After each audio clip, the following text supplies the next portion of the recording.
Placing bets that are based on real world events, it's not just a thing, it's a $20 billion thing. Prediction markets allow us to wager on everything from Oscar nominations to political election results to the weather patterns to what Honorbon is going to wear and more. Both federal and state governments see a need to regulate this rapidly expanding industry because, as with any growing industry, there are concerns. Some believe limits should be placed on age, on insider trading, and on the kinds of things we can place bets on. So, Ben, what concerns do you have regarding prediction markets? Buyer beware out of the gate. That understanding that this is a futures kind of commodity that you are betting on.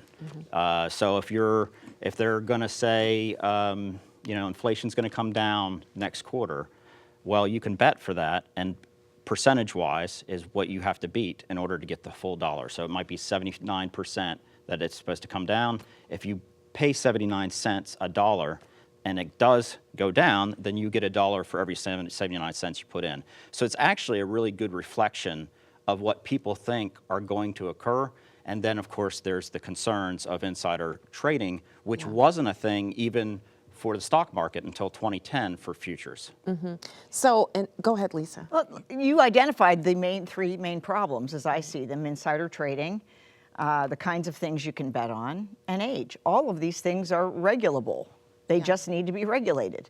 With regard to insider trading, we've long banned members of Congress from trading stocks based on non-public information. Prediction markets, same thing. That's the model. The kinds of things has to do with mainly sports betting and casino gambling. Those are two things that have traditionally been in the control of the states. And there is a bill pending. It was just introduced a couple weeks ago called the Prediction Markets Are Gambling Act, sponsored bipartisanly. It would prohibit these entities, which did a very smart thing, by the way. These Polymarkets, Kalshi, they registered with the CFTC, claiming that what they do is derivatives and that the federal legislation preempts the state's ability to regulate them. They're losing in court. CFTC is bringing lawsuits against the states. They've so far been losing in court, because the courts are saying that's not true. This is not what the CEA, the Commodities Exchange Act, was meant to regulate. So we need to clear the way for the states to, this is really important to the states. The states get enormous tax revenue from sports betting and other kinds of gambling.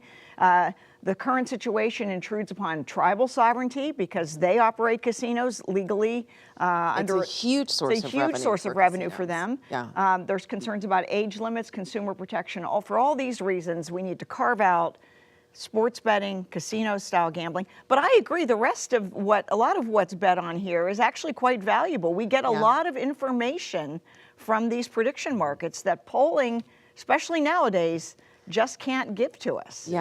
I wonder if one of the concerns, Lisa, could be that, you ban members of Congress, but what about government officials? All government and connected people. All government people. I mean, I said that's the model, but it has to be all government connected people, including their spouses and relatives. Well, I was just everybody, so they don't do that. That's one of the things I was going to say, though, is where does that stop? Because you're right, just people being people. If you include spouses, if you include brothers and sisters, neighbors, where do you stop? You got to draw a line. It's not going to be perfect, but first order. So a bunch of this stuff has to do, of course, with what's happening here in the U.S., but the market itself, Honorbon, is a global market, right? Say more about that. That is correct. So I agree. I cannot agree more with what the colleague said here. However, Polymarket, first of all, it was banned in 2022. Then it registered with the CFTC, got a license to work on the state side. Kalshi operates already, but it's mainly concentrated on sports. So we saw several times during this war period, like whenever there would be a ceasefire announcement, 15 minutes ago, there will be these accounts that will be first coming in for the first time.